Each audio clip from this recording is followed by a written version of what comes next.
Hi everyone.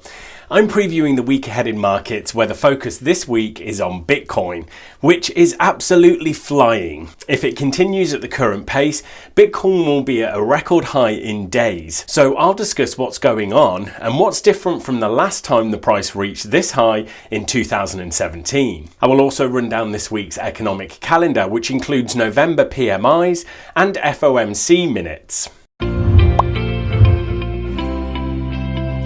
GKFXPrime presents the week ahead.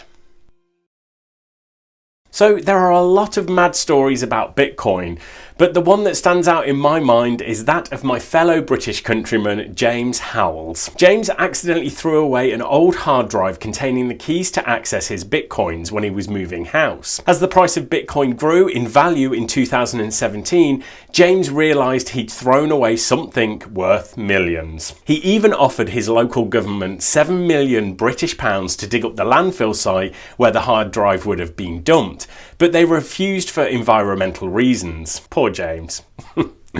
So if you like that lesson in keeping your Bitcoin safe, please click the like button. It really helps us spread the word about these videos. Moving on to the economic data this week. It's pretty front-loaded with the first set of November manufacturing and services PMIs released from the Eurozone, UK and US on Monday. Tuesday we've got German IFO expectations.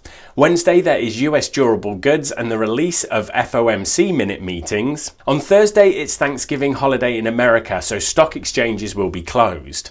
Then we finish off with inflation data from Japan. Last time I focused on Bitcoin was in August when the price broke above the 10,000 level. What I said then was that I thought it was a defining moment because it's either a step towards record highs or a head fake. Well, now we are en route to a record high and the speed of the ascent has been impressive, especially in the last 2 weeks. But it can also be a source of concern.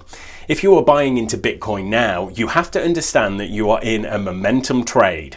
You are simply riding the strong price trend higher. This is absolutely fine as a strategy, but the key thing is to predefine your exit criteria. As an example, if the price drops a certain percentage, you close the trade, that sort of thing. Like the research team noted in last week's webinar, the price is getting very overbought. That confirms a strong trend, but also suggests price has gotten ahead of itself and is due a pullback. I think the key question we need to ask ourselves is why would Bitcoin, getting back near its record high just under $20,000 again, be any different to last time in 2017 when it ended up losing nearly 80% afterwards? For me, I see a lot of the same bubble-like characteristics in the market, but also some big differences.